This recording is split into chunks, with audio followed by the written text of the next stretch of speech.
जयपुर से बड़ी खबर।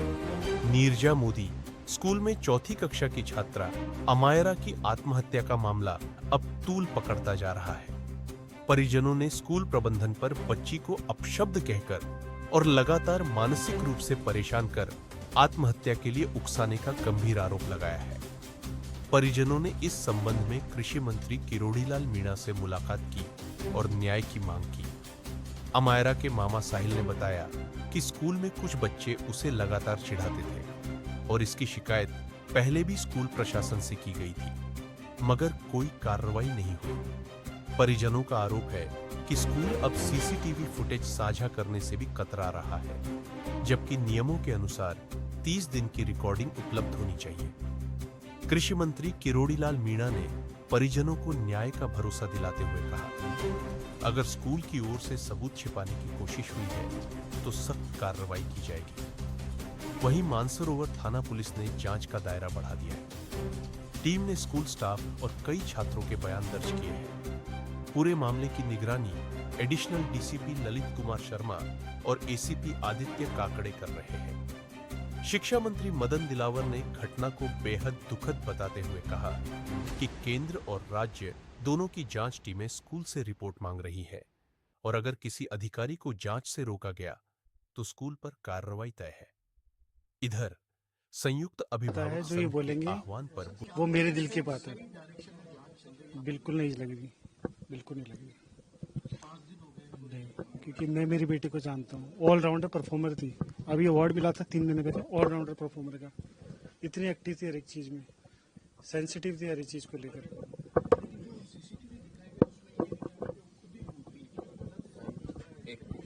मैं आपसे रिक्वेस्ट करूंगा कि आप हाँ हाँ जी पहले तो धन्यवाद। हम किरोड़ीलाल जी से आज मिले, हमें काफ़ी आश्वासन है कि ये हमारी हेल्प करेंगे और इस केस को आगे जल्द से जल्द बढ़ाने में हमारा सहयोग देंगे। जैसे आपने जो क्वेश्चन पूछा कि इसकी लड़की वहां तक कैसे गई, उसका पूरा बैकग्राउंड है। ये बच्चे को लगातार बुलिंग किया जा रहा था।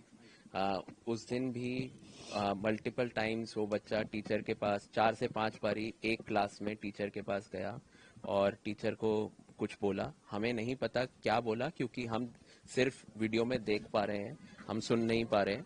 वो टीचर के पास गया और वापस सीट पे आया। उसके बाद वो एक बारी क्लास टीचर से पूछ के बाहर चला गया और वो 4 बारी 4 फ्लोर चढ़ी। तो हमें यही नहीं पता है उस क्लास में बाकी बच्चों के साथ क्या हुआ जिसकी वजह से वो टीचर पे इतनी बारी गई, टीचर ने उसको क्या बोला। अगर हमें सारी चीजें जानना बहुत जरूरी है, इसीलिए हमारी सरकार से और पुलिस से रिक्वेस्ट है कि प्लीज इसको निष्पक्ष जांच कराइए और इसकी जल्दी जांच कराइए ताकि हम लोगों को इसमें थोड़ा रिलीफ मिल सके।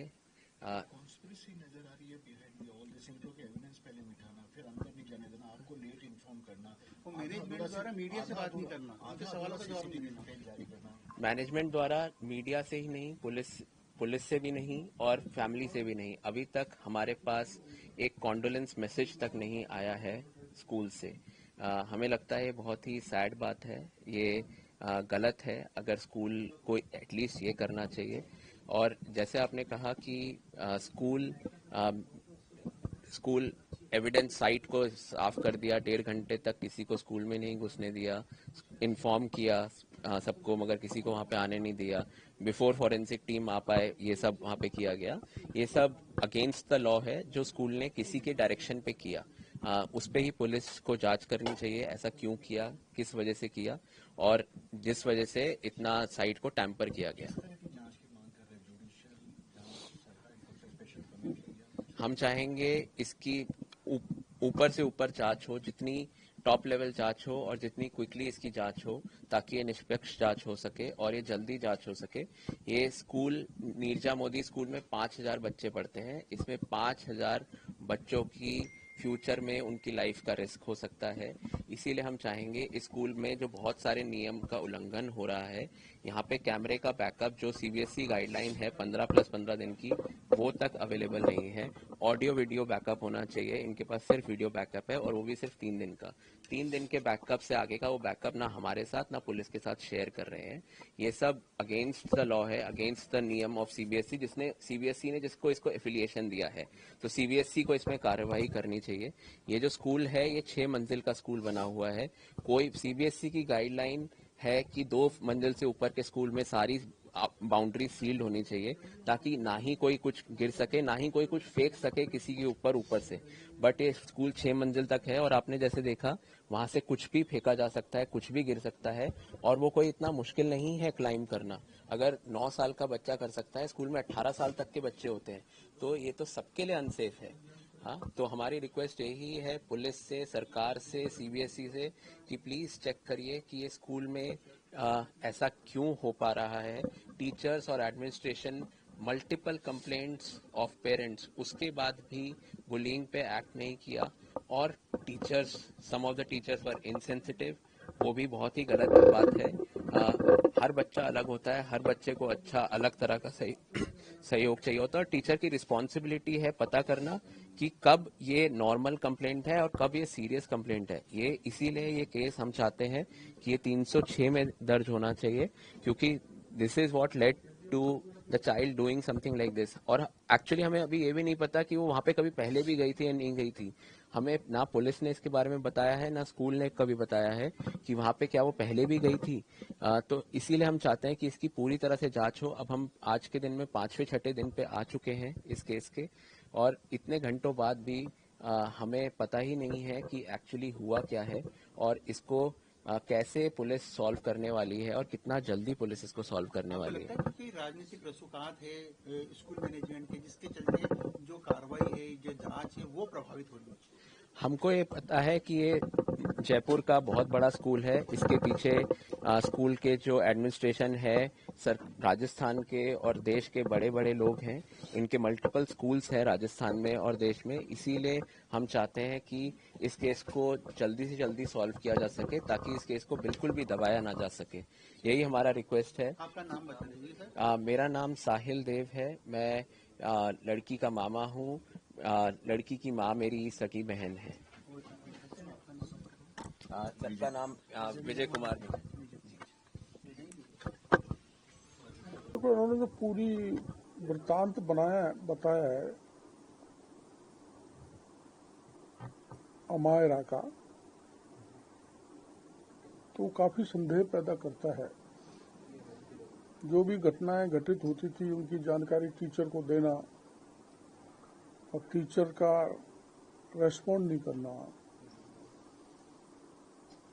परिवारजनों को भी, माँ पिताजी को जो बात बताई, इनके द्वारा भी वहाँ कहा गया मैनेजमेंट को, तो टीचर्स को, लेकिन उस पर ध्यान नहीं दिया गया। तो ये बड़ा ऐसा संदेहास्पद मामला है जिसमें गहराई से जांच किया जाना बहुत जरूरी है, जिससे सच्चाई उजागर हो सके। तो मैंने इनको निवेदन किया है कि ये बड़े त्रस्त हैं, परेशान हैं। बच्ची को बहुत प्यार करते थे और बच्ची भी बड़ी एक्टिव थी, इंटेलिजेंट थी। स्वाभाविक है पूरा परिवार का लगाव उनके प्रति था। तो मैंने इनको निवेदन किया है कि आप लिख के पूरा एक ज्ञापन बनाओ मुख्यमंत्री जी के नाम। तो मैं मुख्यमंत्री जी से बात करके निवेदन करूंगा और वही इसकी कोई स्पेशल जांच कराई जाए, जिससे सच्चाई पता लग सके। जांच कैसे होगी सर, क्योंकि 5 दिन हो गए, अगले दिन संडे आ गया, उसके अगले दिन स्कूल की छुट्टी कर दी गई। आप कह रहे हैं ऑनलाइन क्लासेस, जब स्कूल ही नहीं खुली है, पूछताछ करने अधिकारी टीम किससे करेगी पूछताछ? बंद है, ताले लग रहे हैं। देखो, पुलिस चाहेगी तो, पुलिस सरकार चाहेगी तो बड़े बड़े ताले खुल जाते हैं, ऐसा कुछ नहीं। अब वो उन्होंने क्यों ताले बंद किए, बिना बात क्यों शक के घेरे मारे हैं, उनको स्कूल खोलनी चाहिए, चलानी चाहिए। बताना चाहिए, मीडिया को भी जानकारी देनी चाहिए। अगर वो निर्दोष है तो किसी न किसी स्तर पर कोई गड़बड़ हुई है जिसका जांच करवाएंगे। कोई कमेटी की आप अपनी ओर से सोचते हैं कि जिस तरह से बातें सुनी, कोई कमेटी या कोई हाई लेवल और कोई जुडिशियल या किसी इंक्वायरी की आप? नहीं, ऐसा तो कुछ नहीं, पर एक बार मुख्यमंत्री जी को जानकारी देंगे। मिल गई होगी वैसे तो, पर ये जो उन्होंने मेरे को कुछ पॉइंट्स दिए हैं वो डाउट पैदा करते हैं, संदेह है। तो इनके कथनानुसार वो आत्महत्या नहीं है, उसको इस स्थिति पर पहुंचाया गया, किसने पहुंचाया उसको निकाल के देना है। तो ये सीएम के लेवल पर ही बात है। एक बार फिर से हाई लेवल के लोग हैं, मछली बड़ी है, वो सब जो आप हमेशा कहते हैं उनसे लड़ाई संघर्ष, तो ऐसा कहते हैं कि बहुत बड़ा ग्रुप है वो। संघर्ष देखो ऐसा है, लड़ाई तो लड़नी ही पड़ेगी। अब विष्णु मोदी जी, मैं भी उनसे बात करूंगा क्या मामला, आप जो तथ्य छुपा रहे हो, क्योंकि वो एमएलए रहे थे हमारे साथ, और ये शायद पहली घटना उस स्कूल में इस तरह की, और भी पहले हो गई हो तो मेरे को पता नहीं। तो कई बार क्या होता है, ठीक है वो इसके चेयरमैन हैं और नीचे क्या हो रहा है इनको पता ही नहीं होता, पक्ष सही सामने नहीं रखा जाता। तो मैनेजमेंट को भी मैं मेरे स्तर पर कहूंगा, बाकी मुख्यमंत्री जी की जानकारी में डाल के कोई विशेष जांच कराने की कोशिश करेंगे। स्कूल में इतना बड़ा हादसा होता है, साक्ष्य मिटा दिए जाते हैं, पानी से धुलवा दिया जाता है, टीम आती है उसको अंदर 1.5 घंटे तक बाहर खड़ा रखा जाता है, तो पूरा शक के घेरे में। अगर ऐसा है जो आप बता रही हो तो पूरी तरह से शक के घेरे में है, इसलिए ही इसकी जांच विशेष जरूरी है। क्या स्कूल प्रबंधन से जुड़े लोगों को बुलाकर पूछताछ हुई, क्योंकि अक्सर छोटे जो टीचर्स कर्मचारी उनको थाने में बुलाया? मेरी जानकारी में नहीं है। बताया जा रहा है कि प्रभावशाली लोगों का स्कूल है जिसके चलते ये कार्रवाई में ढिलाई बरती है। मेरी जानकारी में नहीं है क्या क्या हुआ, ये तो परिवारजन बता सकते हैं, लेकिन ये ऐसे हालात में सब चीज बताने की स्थिति में नहीं। मेंटल शॉक है, वो मैं पता कर लूंगा। तो अगर ऐसा हुआ है तो कोई कितना ही बड़ा हो, पूछा तो जाना चाहिए, सच्चाई तो जनता के सामने रखी जानी चाहिए। सर, अभिभावकों को केवल आश्वासन ही हो गया, सख्त कार्रवाई भी हुई? ये तो मैं इसमें कुछ नहीं कह सकता, न तो मैं पुलिस अधिकारी हूँ, न मैं होम मेरे पास है, मुख्यमंत्री के पास हूँ, मैं तो उन्हीं से बात करेंगे। कोई हो कितना ही बड़ा हो, मैं तो छोड़ता नहीं हूँ कोई कितना ही बड़ा हो, मेरे स्वभाव में तो ये है। तो मुख्यमंत्री जी को जानकारी देंगे, फिर कौन बच्चा पढ़ाएगा ऐसे स्कूलों में। नामी गिरामी स्कूल है, उसमें इस ढंग की घटनाएं होने लग गई तो फिर जो है बच्चों का भविष्य संवर नहीं सकता।